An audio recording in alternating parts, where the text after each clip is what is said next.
नमस्कार मित्रों। आपने बहुत सारे लोगों को गुस्से में यह कहते हुए सुना होगा या कभी कभी आप स्वयं भी गुस्से में आकर किसी से यह बोल ही देते होंगे कि तुम्हें रत्ती भर शर्म नहीं है। जी हां, जो ये शब्द है रत्ती भर, तो ये रत्ती क्या है? कभी इस पर ध्यान गया है? नहीं गया तो आज हम आपको बताएंगे कि ये रत्ती क्या होती है और इस रत्ती से कितने प्रकार के प्रयोग किए जाते हैं जो कि आपकी जिंदगी को बदल सकते हैं। जी हां मित्रों, रत्ती एक पौधे का नाम है। उस पौधे के अंदर एक फली आती है और फली के अंदर जो बीज निकलते हैं उसे रत्ती कहा जाता है और आम भाषा में इसे गुंजा भी कहते हैं। ये जो गुंजा है, ये पुराने समय पर जब वजन तोलने की कोई विधि नहीं थी, कोई माप नहीं था, आजकल तो इलेक्ट्रॉनिक्स कांटे हो गए हैं, उस समय पर नहीं थे, तो उस समय रत्ती भर वजन तोलने के लिए, सोना तोलने के लिए या मोती आदि रत्नों को तोलने के लिए जौहरी इस रत्ती नामक बीज का प्रयोग करते थे, गुंजा का प्रयोग करते थे। और ये गुंजा जो है यह कई प्रकार की आती हैं, जिसमें से एक लाल गुंजा होती है जो कि लाल और काले दो हिस्से मिलकर के गुंजा बनती है, उसे लाल गुंजा कहते हैं। इसमें एक सफेद गुंजा आती है जो कि दुर्लभ होती है। इसमें से एक काली गुंजा आती है जो पूरी की पूरी काली होती है और यह बहुत दुर्लभ होती है। इसमें एक चौथी गुंजा भी आती है जो पीली गुंजा होती है, लेकिन पीली गुंजा जो होती है वह जो लाल वाली गुंजा है, जब उसके अंदर कोई विकार पैदा होता है तो वो पीली पड़ जाती है, इसलिए उसको पीली गुंजा कहते हैं और ये बहुत दुर्लभ होती है। आमतौर पर लाल और काली मिली हुई गुंजा आसानी से मिल जाती है, लेकिन काली और सफेद गुंजा जो होती है वो काफी ढूंढने पर मिलती है। इस गुंजा के यानी कि इस रत्ती के बहुत सारे प्रयोग तांत्रिक क्रियाओं में किए जाते हैं, अपने मनोरथों को सिद्ध करने के लिए किए जाते हैं। हम आपको बता दें कि लाल गुंजा का प्रयोग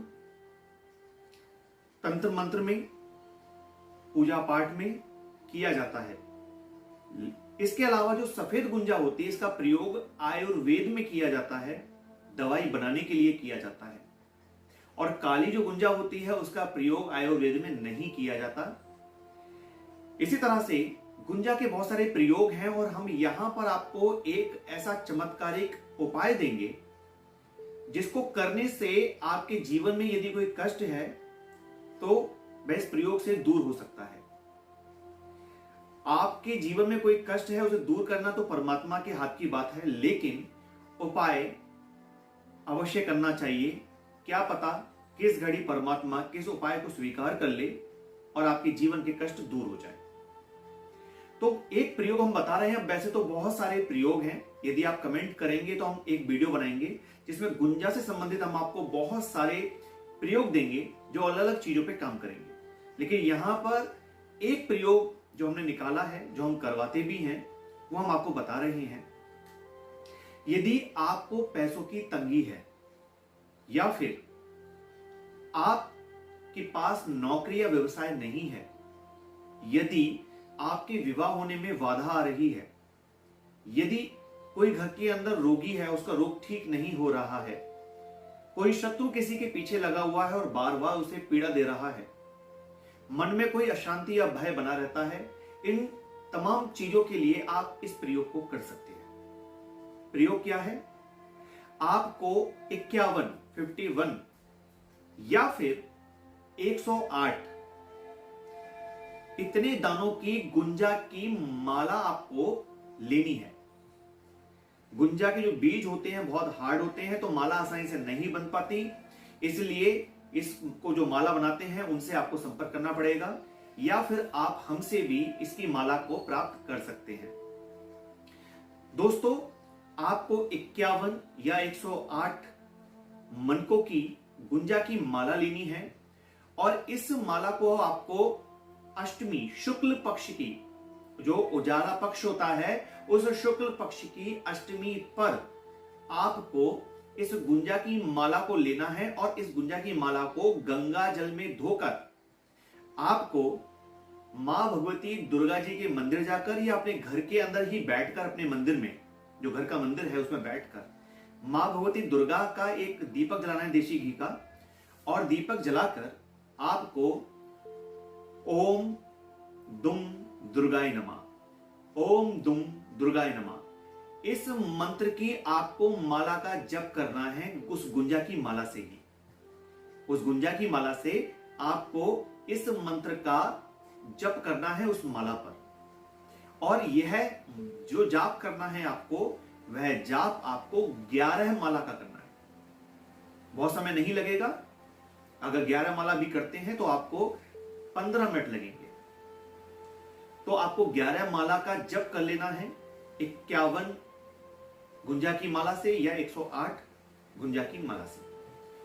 और उस माला को अपना मनोरथ बोलते हुए, अपनी मनोकामना बोलते हुए मां भगवती दुर्गा जी के मंदिर में जाकर के आप उस माला को मां भगवती दुर्गा को पहना दीजिए, दुर्गा जी को पहना दीजिए। और यदि पहनाना संभव ना हो तो उस माला को माता भगवती के चरणों में रख दीजिए। यह प्रयोग आपको शुक्ल पक्ष की अष्टमी के दिन ही करना है। जाप भी अष्टमी के दिन करना है और माला भी जाप करने के बाद मंदिर ले जाके मां को समर्पित करनी है और मां से अपने कष्टों के लिए प्रार्थना करनी है। इस प्रयोग को आप करिए। और यह प्रयोग वैसे तो पहली बार करने पर ही आपको इसका परिणाम आ जाएगा, लेकिन अगर आप इसको 8 बार कर देते हैं, 8 अष्टमी शुक्ल पक्ष की यदि आप ये प्रयोग कर लेते हैं तो निश्चित ही आपका वह कष्ट दूर हो जाएगा जिससे आप बहुत समय से पीड़ित हैं। मित्रों, ये गुंजा का एक प्रयोग, रत्ती का एक प्रयोग हमने आपको बताया। रत्ती भर का प्रयोग है और इसका लाभ बहुत बड़ा आपको प्राप्त होगा। दोस्तों, यदि आप गुंजा के और प्रयोग जानना चाहते हैं तो कमेंट में लिखिएगा। वीडियो अच्छा लगा हो तो जय माता दी लिखिएगा कमेंट बॉक्स के अंदर।